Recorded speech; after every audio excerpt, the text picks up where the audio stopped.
Assalamualaikum warahmatullahi wabarakatuh. Perkenalkan, kami dari kelompok 2 Pra MBA 86C. Pada kesempatan kali ini kami akan membawakan video pitching untuk memenuhi tugas akhir manajemen ekonomis yang diajarkan oleh Pak Hugo. Anggota kelompok ini terdiri dari saya, Shalina Naura, saya Andreas, dan saya Mila. Dan pada kesempatan kali ini kami akan membawakan perusahaan di bidang industri kimia, yaitu PT Indo Acidatama Tbk. Kami akan menjelaskan deskripsi singkat mengenai perusahaan ini, tantangan apa saja yang dihadapi oleh perusahaan ini, serta strategi apa yang kami tawarkan untuk memenuhi tantangan-tantangan ini. Selamat menyaksikan.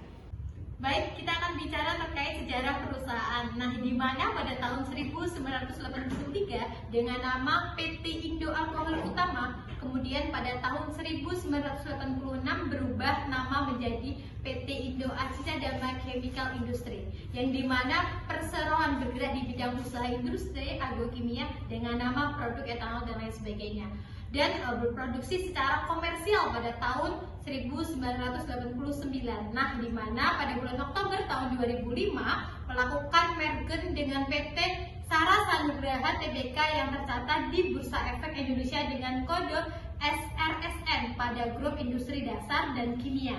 Pada bulan Mei 2006 akhirnya berubah nama menjadi PT Indo Acidatama Tbk, menjadi perusahaan industri agrokimia bertaraf internasional yang ramah lingkungan dan profitabilitas optimal dan didukung dengan sumber daya manusia berbudaya unggul. Oke, kita akan analisis terkait dengan performa keuangan. Yang akan kita bahas yang pertama, profitabilitas dan efisiensi operasional, yang dimana total aset, turnover dan pertumbuhan penjualan tak memiliki pengaruh signifikan terhadap return on equity atau ROE. Nah, dari PT tersebut, hal ini menunjukkan bahwa peningkatan efisiensi penggunaan aset dan pertumbuhan penjualan belum secara langsung meningkatkan profitabilitas dari perusahaan tersebut.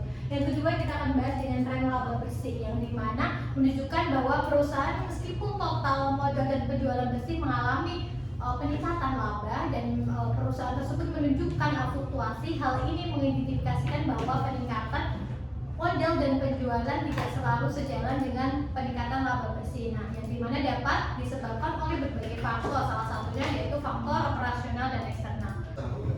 Baik, dari perusahaan tersebut kita akan bahas terkait tantangan dan permasalahan apa sih yang ada dalam perusahaan tersebut. Oke, yang pertama kita akan bahas terkait manajemen energi dan kepatuhan terhadap ISO 5001, yang dimana perusahaan tersebut untuk sistem manajemen energinya itu terdapat ketiadaan sistem manajemen energi yang terstandarisasi dan dapat menghambat efisiensi dan operasional dan keberlanjutan perusahaan. Yang kedua, kita akan bahas terkait energi mesin dan produksi, yang dimana menunjukkan bahwa kinerja mesin dari perusahaan tersebut mencapai 85% yang berada di bawah standar optimal, yang hal ini menunjukkan bahwa menyebabkan peningkatan biaya produksi dan menurunkan efisiensi operasional. Oke, yang ketiga kita akan bahas terkait faktor internal, yaitu kompensasi kepuasan kerja dan motivasi. Nah, dalam hal tersebut terdapat kurangnya perhatian terhadap faktor-faktor ini dan dapat menurunkan produktivitas dan efisiensi perusahaan.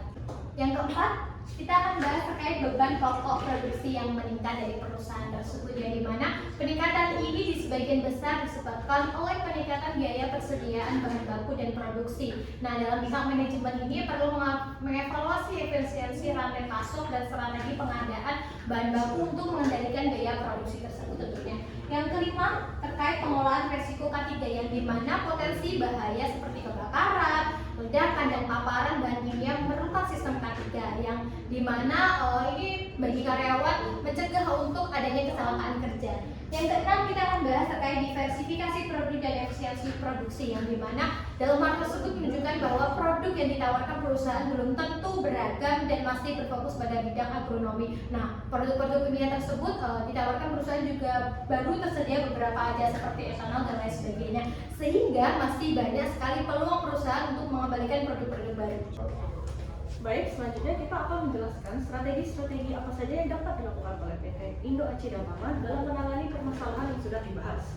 Pertama, dari segi manajemen energi dan kepatuhan terhadap ISO 50001. Jadi perusahaan, strategi yang dapat dilakukan oleh perusahaan adalah mulai mengimplementasikan sistem manajemen energi yang patuh terhadap ISO 50001, sehingga nanti energi yang dipakai juga akan lebih turun dari seharusnya. Lalu, tantangan yang kedua dari segi kinerja mesin produksi. Yang dapat dilakukan oleh PT Indo Acida Tama adalah untuk meningkatkan efisiensi mesin produksi. Mungkin perusahaan bisa lebih mengamati lagi dari segi kapital dan penggunaan kapital dan labornya, bagaimana cara agar bisa meminimalisir dan mengefisiensikan dari mesin produksi untuk menghasilkan produk yang lebih banyak pula. Atau mungkin perusahaan juga dapat mulai membeli atau menginovasikan untuk membeli teknologi-teknologi yang baru. Lalu yang ketiga, dari segi faktor internal, kompetensi, kepuasan kerja, dan motivasi. Terdapat penelitian yang mengatakan bahwa PT Indo Acida Tama faktor internalnya, yaitu dari segi motivasi dan kenyamanan kerja, itu ternyata berpengaruh terhadap kepuasan kerja dan kinerja dari para karyawan. Sehingga dari sini dapat disimpulkan bahwa perusahaan dapat mulai meningkatkan dan memperhatikan lingkungan kerja dari para karyawannya, dari segi meningkatkan pencahayaan, meningkatkan kenyamanannya dengan menambah fasilitas kepada karyawan agar produktivitas karyawan pun juga dapat meningkat. Lalu dari nomor 4, yaitu beban pokok produksi yang tinggi. Nah, ini bisa dengan cara perusahaan mengevaluasi efisiensi dari rantai pasoknya, serta mulai pengadaan bahan baku juga mungkin bisa dievaluasi kembali. Lalu nomor 5, yaitu pengelolaan risiko K3. Sudah banyak penelitian yang mengatakan bahwa risiko K3 ini tentunya tinggi seperti perusahaan seperti Indo Acida Tama yang berfokus pada industri kimia, sehingga untuk pengelolaan risiko K3 ini harus tetap terus ditingkatkan dan diperhatikan, karena K3 yang baik juga akan meningkatkan produktivitas dari para karyawan. Lalu yang permasalahan nomor 6, yaitu diversifikasi produk dan efisiensi produksi. Seperti yang kita tahu, Indo Acida Tama masih kurang bervariasi dari segi produknya, karena mereka masih fokus di etanol dan juga produk di agrikultura. Jadi mungkin perusahaan ini juga bisa mulai menginovasikan produk lain di bidang agrikultur, karena juga masih terbatas di bidang beberapa hewan saja, mungkin bisa diluaskan, atau mungkin malah mencoba untuk merambah ke bidang lain, misal kosmetik atau mungkin manufaktur. Jadi sebenarnya masih banyak sekali peluang yang dapat dilakukan oleh Indo Acida Tama. Dari segi efisiensi produksi juga dapat mulai ditingkatkan. Mungkin perusahaan bisa mencari teknologi baru yang relevan, atau juga mengganti teknologi-teknologi yang sudah usang dengan yang lebih terbarukan. Selanjutnya akan dilakukan analisis mengenai manajemen ekonomi siap pada bagian-bagian tantangan yang dapat diukur secara kuantitatif, yaitu pada bagian nomor 1 manajemen energi, lalu nomor 4 beban pokok produksi, lalu nomor 6 diversifikasi produk. Oke, kita akan menghitung analisa ekonomi mengenai permasalahan pertama, yaitu mengenai manajemen energi. Pada tahun 2023, PT Indo Acida Tama mengalami kenaikan konsumsi energi tahunan sebanyak 349.000 gigajoule, yaitu di atas 38,76% dari ambang batas pemerintah. Lalu untuk perhitungan ini kita menggunakan teori marginal cost, yaitu delta TEC dibagi dengan delta outputnya. Delta outputnya adalah nanti akan kita hitung. Untuk analisa ini juga kita mendapatkan data bahwa meningkatnya biaya energi menjadi 145,75 miliar per tahun.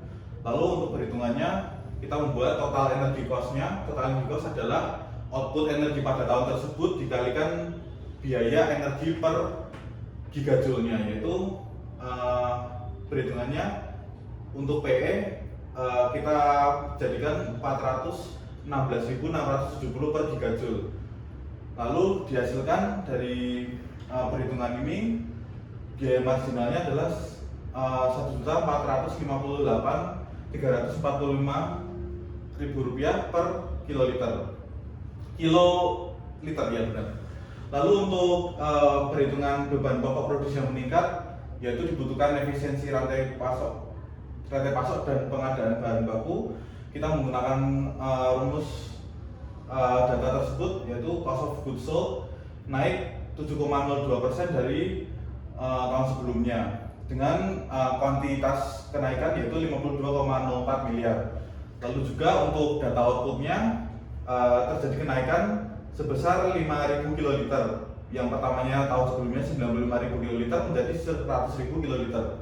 Lalu kita menggunakan rumus lagi marginal cost, yaitu kita bagikan saja COGS-nya dibagi dengan kenaikan output, sama total energi cost atau COGS dibagi dengan output, jadinya adalah 10.408.000 per kiloliter, yang berarti volume produksi naik namun biaya produksi juga naik.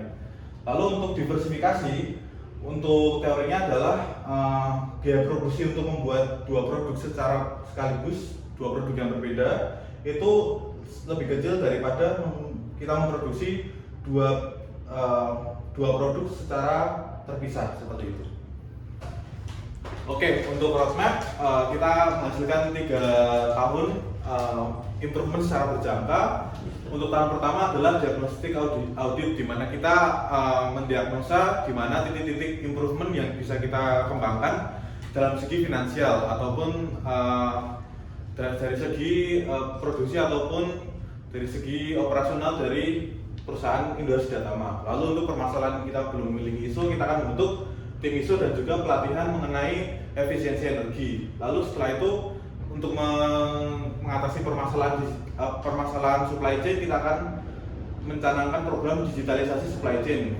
Juga untuk K3 kita akan melakukan pelatihan K3 secara bertahap, dan juga kita akan untuk mulai tahap kita untuk memproduksi produk baru, kita akan melakukan R&D terlebih dahulu di tahun pertama. Lalu di tahun kedua kita akan mengimplementasi dari segala hal yang telah kita research di tahun pertama. Lalu kita untuk mengimprove angka kualitas kerja oleh karyawan, kita akan meredesain work instruction di mana work instruction tersebut sesuai dengan kondisi psikologi ataupun kondisi psikis dari karyawan. Lalu setelah itu juga work instruction ini terkait juga dengan pengimplementasian K3. Lalu kita akan mengundang pihak ketiga untuk memberikan sertifikasi dan juga validasi mengenai sistem yang telah kita implementasikan. Lalu untuk tahun ketiga kita akan mengadakan evaluasi untuk manajemen di tahun pertama dan kedua. Lalu setelah itu kita akan mengekspansi produk baru yang telah kita research dan juga melakukan monitoring and evaluation mengenai sistem energi terkait dengan efisiensi energi tersebut, juga tentang produksi yang telah kita lakukan selama 2 tahun pertama, seperti itu. Oke, dari roadmap ini kita akan memberi target yaitu angka COGS yang stabil, lalu kepuasan kerja di atas 80% dan juga implementasi K3 yang optimal. Juga adalah peningkatan efisiensi dari supply chain karena digitalisasi, lalu juga peningkatan dari ROA. Baik, demikianlah video pitching kami terkait PT Indo Asia Dama Tbk. Semoga dengan materi yang kami sampaikan dapat mengembangkan wawasan yang luas serta pemahaman kita terkait PT Indo Asia Dama Tbk. Kami menyadari masih banyak kekurangan dari kami, dan maka dari itu kami mohon maaf yang sebesar-besarnya, dan terima kasih telah menyaksikan video dari kami. Wassalamualaikum warahmatullahi wabarakatuh.